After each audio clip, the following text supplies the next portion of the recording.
I blacked out at my little brother's Darty.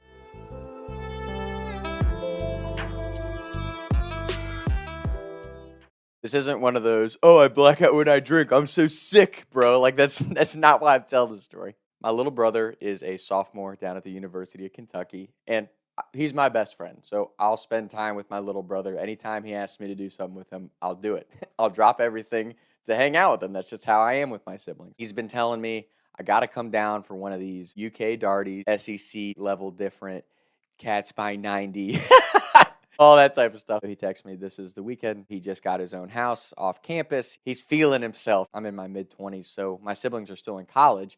And it's kind of the prime age to go visit them because I'm old enough where I have a little bit of adult money. I can kind of spoil them, take them out to nice places to eat, buy them some nicer alcohol than they're used to drinking. I'm not too old where I can still enjoy the college social scene when I'm with them. So we wake up Saturday morning for this Darty. I'm a little nervous because I haven't drank like this in a while. Like, I haven't done the college level drinking. So I'm a little worried on how this is going to go. It's like, Thomas, just don't drink the hooch. You're going to be fine. Just whatever you do, don't drink the hooch. And I'm like, oh, okay. Like, that's no big deal. I won't drink the hooch. I brought beer for us. Like, we're good. Being the older brother, I'm like, I'm a young adult. I'm going to be responsible. Look out for my little brother. That type of attitude is that I had going into it. I was like, I'll probably have a few drinks, take a nap, and go home this evening because I'm an adult. Party starts, and me and my brother are out back playing beer die, which for all the older people out there who haven't played beer die, one of the most enjoyable drinking games I've ever experienced. We win 3 or 4 games of beer die. The beers are going down smooth. Now I'm buzzing.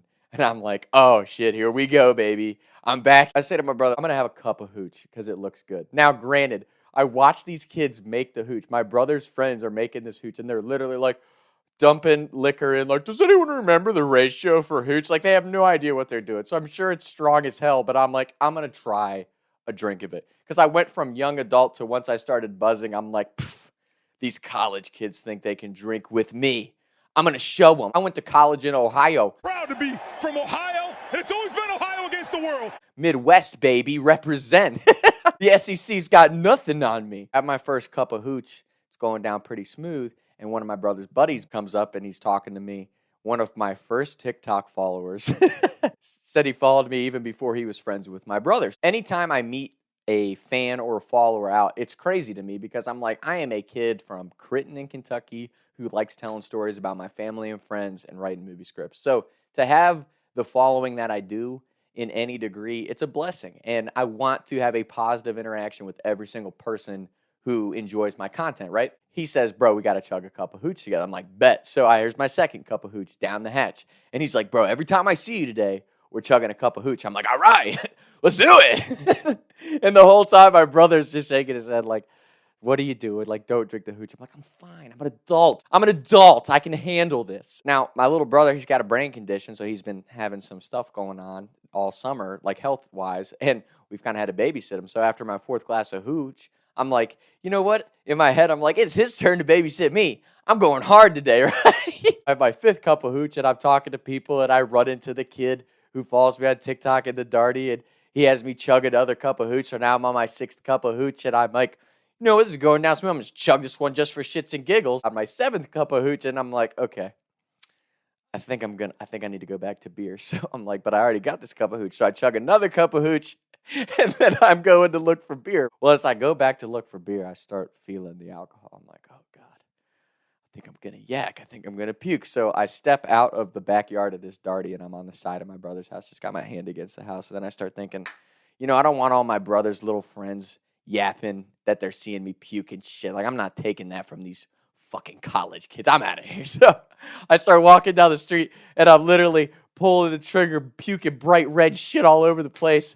And then I remember cutting across the street, and boom, the lights go out. I wake up in a random backyard, leaning against some SUV. I was completely asleep, sitting down in this yard, and my brother's screaming at me. Get up! Where the fuck were you? Right here. Man, I'm fucked up. While he's videotaping me. Thomas, what the fuck are you doing? Get up. This isn't our yard. Stop. Are you gonna puke? Then fucking puke. Yeah, dude. Then fucking puke. Thomas, we don't know these people. Come on. You can puke in my house. My brother gets me up, walks me back to the house. I had drifted 4 or 5 streets down from my brother. He said I must have been cutting through random backyards, puking and shit. And thank God we share a location. He said he was talking to some people, and he's like, "Has anyone seen my brother? It's been a while since I've seen him." He ended up checking his location, said I'm like 6 streets over, so he came and found me. I'm in some random backyard sleeping next to a car. He said he found me like passed out on this car, so he picks me up, gets me back to his house, and I'm puking in his room and shit, right? In between puking bouts, I was getting up and being like, I need another drink. I need a drink up in this. And he's like, Thomas, go lay down. So it was hilarious because my brother's got a brain condition, and I've been babysitting him all summer, because I hang out with him all the time. Like I said, my little brother's my best friend. So we hung out all summer, and he's got some health issue stuff that's been happening to him. So he'd have these little seizures, and we have to like babysit him and monitor him until he comes back from them. And I'm not trying to out him. Don't get mad at me. I'm just telling people what's been going on. So it was kind of my turn to cut loose and have him babysit. You know what I'm saying? I ended up recovering. After the party ends, we end up kind of recuperating and stuff. And he's telling me his favorite part of the day was one of his friends from high school. I was a substitute teacher during my brother's senior year of high school, and he said, this girl that he's friends with is like, I saw your brother's here. I want to say hey to him, blah, blah, blah. My little brother's like, well, if you want to say hey to him, he's in my room puking. So he said, my brother said he's dying because he opens the door, and she runs in. She's like rubbing on my back, like telling everyone at the party, like, this used to be my substitute teacher.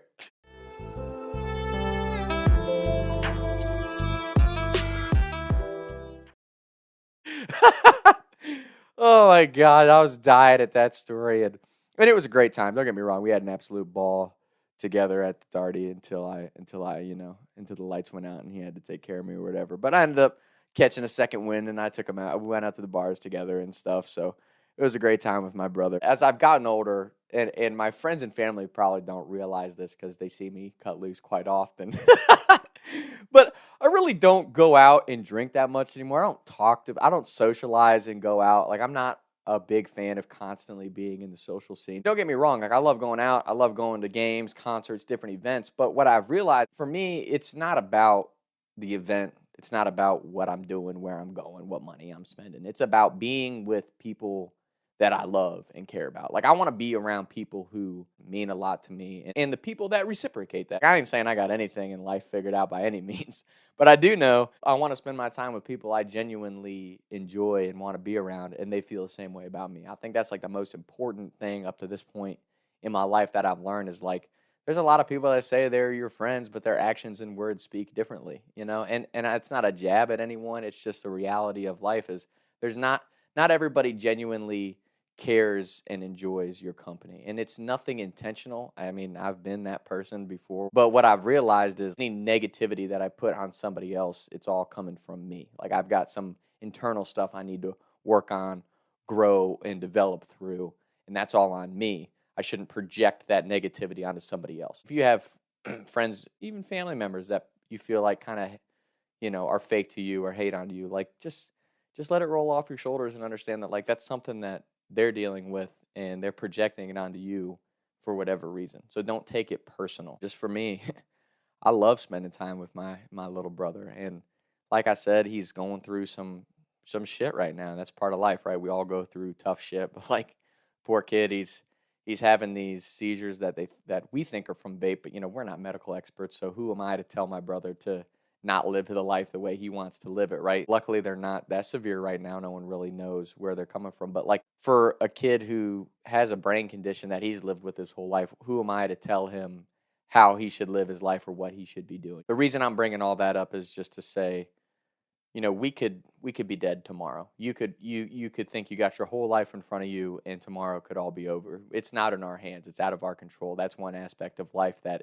is completely out of our control. But instead of being afraid of when you're going to die or how you're going to die or how it's all going to end, my recommendation would be just to live your life to the fullest. And I'm not saying go black out at a Darty at UK. That's not what I'm saying.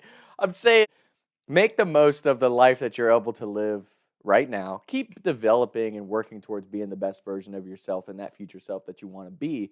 But enjoy the present, enjoy being around the people that you enjoy being around, the people that want you around, and make the most of those opportunities with them. That's something that, like, I get frustrated with myself at times because I'm so focused on trying to develop Talks with Tom into something and work really hard at turning this into something that can be lucrative for me and my friends and family. But I've also recently declined a lot of invitations to go spend time with those friends and family. So it's like you just got to find a balance. And I get it. Like, it's hard to, especially when you're grinding on something that you really love and you're passionate about, you get obsessive and then you kind of start to miss out on the stage of life that you're in. So that would be my recommendation, is just to find that balance of, I'm still working and improving on myself. I'm taking care of my priorities. I'm taking care of what's important and the things I need to take care of. But I'm also enjoying the company of the people that I want to have around in my life. Because that's my thing about, like, Talks with Tom. And you see all these people blow up on social media. And don't get me wrong, like, damn straight, I want to be up there with, like, the Two Turnt Tonys, the Nelk Boys. Like, those are the people I look at and go, damn, like, they made it big on social media. That's badass. And I want to do that too. But it's not just because it's like, Tom, it's all about Tom Ziegler. Like, no, like, I want to get myself in a position where I can have my friends and family come on and be a part of this just as much as I am. I've said it on here before. Like, I would have nothing to talk about if I didn't have the people I have in my life. And that means a lot to me. And they all mean a lot to me. But I can't help them out until I help myself. You know what I'm saying? Like, that's just one of those things you gotta deal with in life, and whatever your career is, you gotta go through kind of that developmental stage and that stage of growth and establishing yourself on whatever path you take, and then you can start to bring in the people that you want on your team or your inner circle or whatever it is that people call it nowadays. So yeah, with all that being said, like I said, my recommendation to people is make the most of your life all the way around. Have fun, work hard, do your thing, but make the most of those moments you have with your friends and family. My heart is most full, as cheesy as that sounds, when I'm spending time with my genuine friends and family. That to me, there's nothing better than that. So, and that's why I will drive to Lexington anytime my little brother asks me to, because, who knows how long we have here on earth to spend time with the people we love. So, not to get, in my feels or cheesy, but that's just the truth of the matter, in my opinion. Make the most of the time you have here on earth with the people you enjoy. Still do what you're passionate about, and work towards your goals and what makes you happy as an individual, but also be around the people that make you feel whole. I guess that'd be the way I would properly word that. So, and to my little brother, I'm sorry if I outed you on your little medical stuff you have going on, but it's not like you can hide having seizures in public. I shouldn't be laughing about it. I'm just saying, he gets so pissed that we talk about it. It's like, little bro, I'm not going to name drop you on here, but just we're just here for you. It's not like we're trying to out you or make fun of you or piss you off. Like, just, and he's got great friends down there that keep an eye on him and take care of him. So, it's just one of those things, man. Like, to my little brother, we're all here rooting for you. We're in your corner. I just want you to figure out what's going on. I don't care what it is or how you fix it. It's your life. You live it the way you want to. Just know that I'm here for you. And same goes for the rest of our friends and family that know about it. So yeah, that's today's episode. We'll be back soon. Talks with Tom. Peace out. Taking shots by the lake till I can't even breathe no more. See no more. I was riding around town thinking to myself, is it gonna get easier? I'll be up and away of the shake and bake, but I can't even breathe no more. What's it to me? What can I see? Taking shots by the lake till I can't even breathe no more. See no more.